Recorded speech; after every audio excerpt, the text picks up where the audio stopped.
Welcome student to this massive open online course. Today we are going to discuss the demographic profile of India.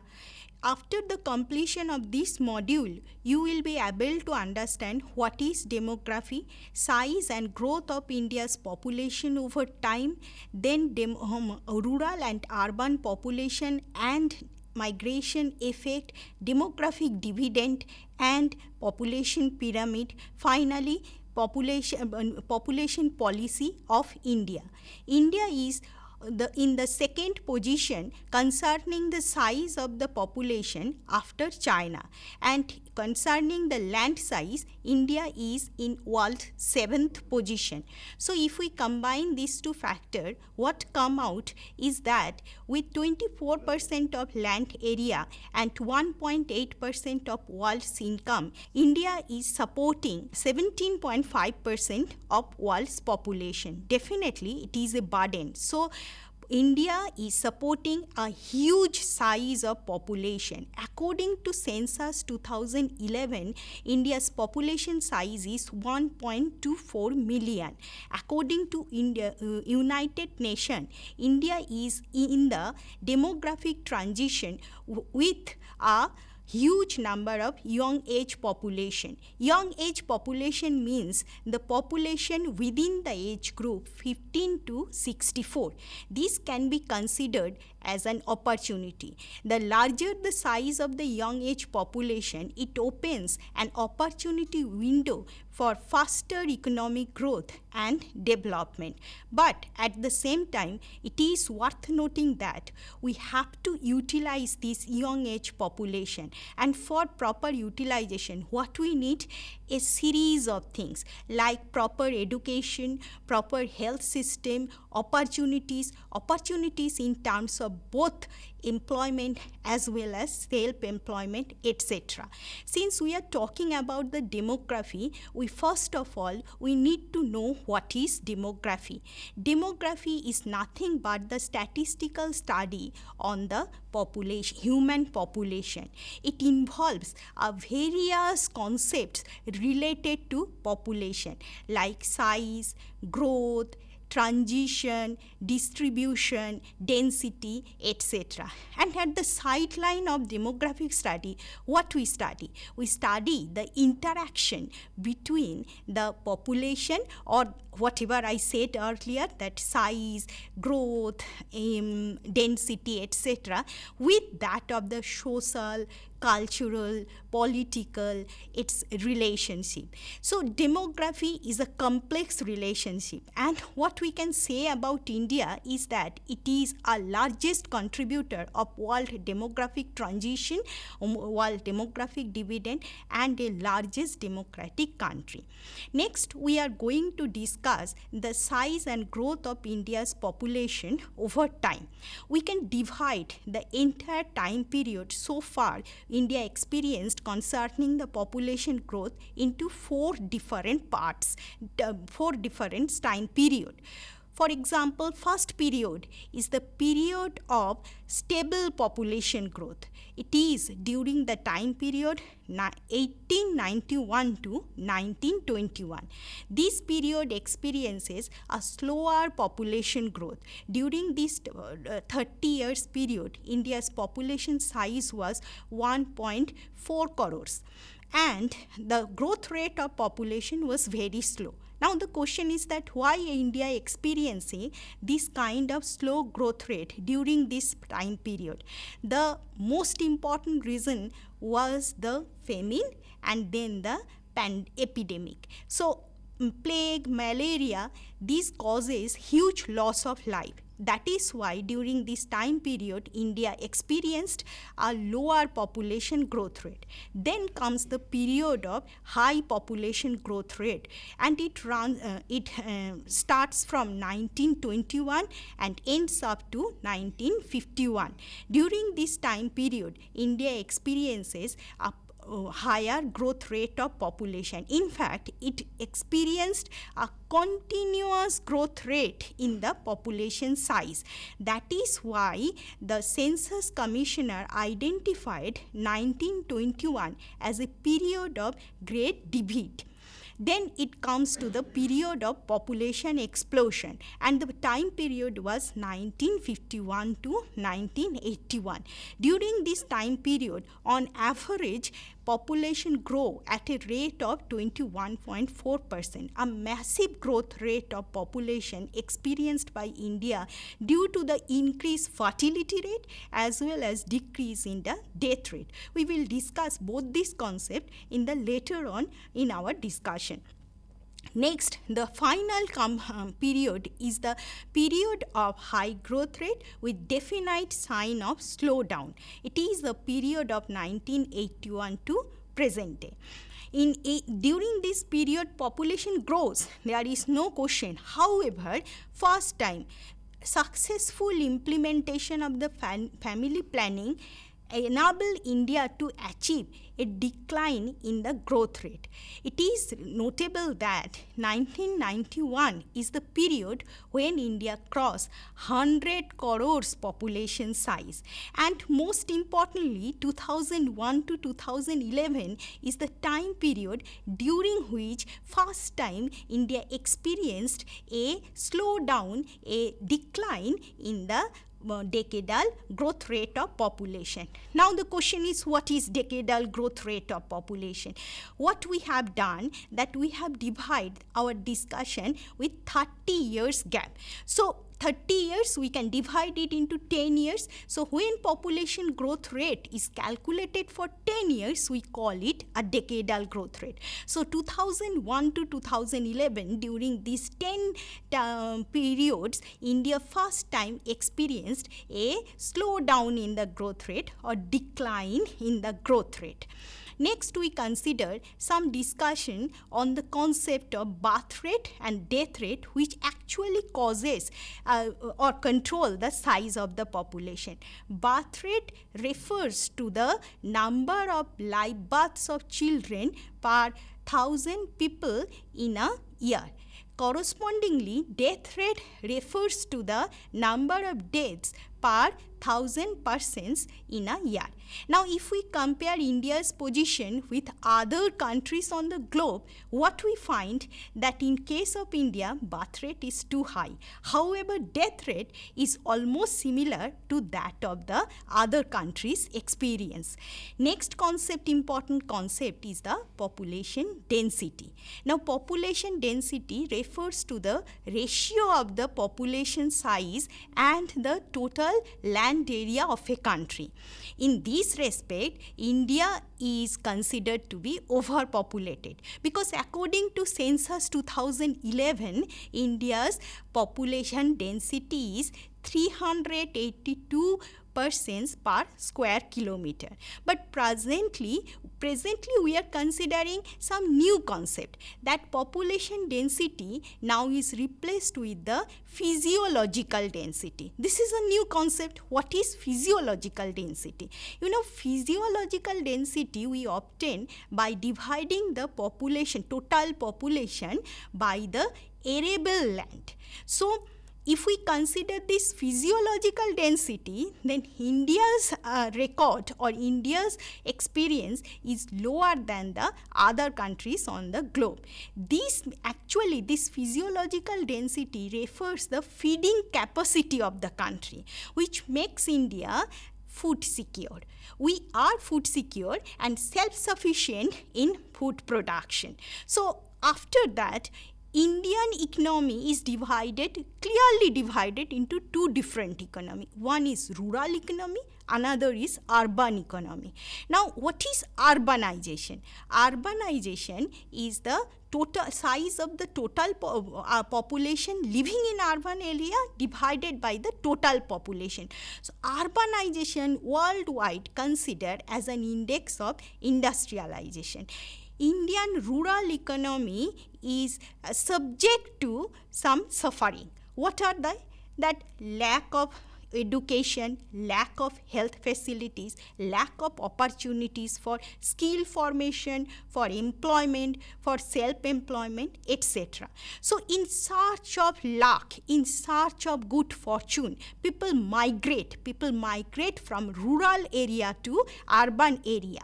So one of the causes of increase in urban population is migration effect. Now, if we consider the record or our reported figure, then what the statistics said, according to Census 2011, the size of the proportion of the population living in rural areas is approximately 12%, and that of urban areas is approximately 31%.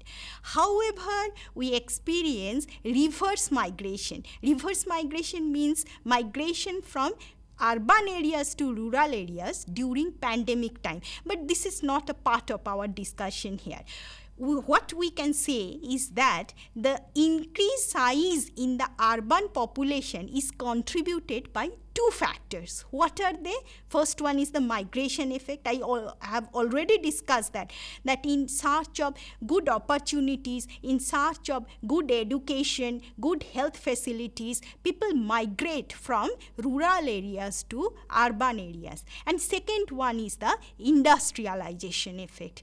Now, most of the heavy core industries, manufacturing industries, and most importantly for today's economy, construction industries are located in urban areas. So these industries absorb and provide employment to the skilled labor as well as unskilled labor. In order to search of job, employment opportunities, people migrate. These two are the largest contributor of increase in the population size in urban areas. Next important concept what we can discuss here is the age composition. Now, what is age composition? You know, in every country, demographers divide the population according to the age group. We can divide the age group into three categories. First one is the 0 to 14 years, then 15 to 64, and then 65 and above. 0 to 14 years are considered as the children. They are non-working population. They are preparing themselves or gathering skill so that after 15 they can contribute to the economy by joining as a active labor force. And if we consider the third portion, that is 65 and above, these population group have already contributed to the economy for their growth, for their development, and now they are in their age of resting period. So if we club these two groups, that is 0 to 14 as well as 65 and above, they are the dependent group of population. These populations do not contribute in the production. However, they will consume. So who left? Left 15 to 64. This population is called the working age population. They actually contribute to the economy. In fact, this population group is the productive, the size of this population group determines the productive capacity of the country, productive capacity of the economy. The most important population group from the point of view of the economics is the 15 to 64. Now, related to this, the another concept came, it is the demographic dividend. Now, what is demographic dividend? Demographic dividend refers to the total size of the working age population of any country. That is the population within the age group 15 to 64. This age group is the largest contributor of the productive capacity of an economy, and larger the size of this demographic dividend, larger will be the opportunity for any country for fostering their economic growth. So, India is considered as the largest demographic dividend contributor in the world economy with highest number of working age population, that is the population within the age group 15 to 64. Now, in order to utilize this working age population, what we need, the government has to take appropriate positive policies so that this working age population can be utilized properly to foster the economic growth as well as development. For that, what need? A package of good health, education, training, skill formation, most importantly opportunities for employment as well as self-employment. Next important concept related to this population program is the population pyramid. Population pyramid is a graphical presentation, but not in the usual way. It actually presents population with different age group, one side female population, another side male population, because male and female population size are also important for balancing the economic growth. So, on the horizontal axis, we measure the appropriate size of the population. Vertical axis is drawn at the middle of the horizontal axis. On the vertical axis, different age groups are presented. One side of the vertical axis present the male population, another side of the vertical axis present the female population. It gives a visual information of so many things, that population size of different age groups, gender equality, and so many things. Now we come to the point of gender equality. So some important concept related to demography needs to be discussed. First thing is the life expectancy. Expectation of the life is the average year people generally live in a country. This indicates the also the working capability of any person. Now, if we consider India's experience, for India, the life expectancy is slightly more than 69 years. On the contrary, some other concepts are also important. I have already mentioned the concept of gender equality. Having equal number of male and female is an important issue related to fostering and sustainability of the economic growth. Now, what is sustainability? Sustainability means that if we achieve something, we will not slow down to that.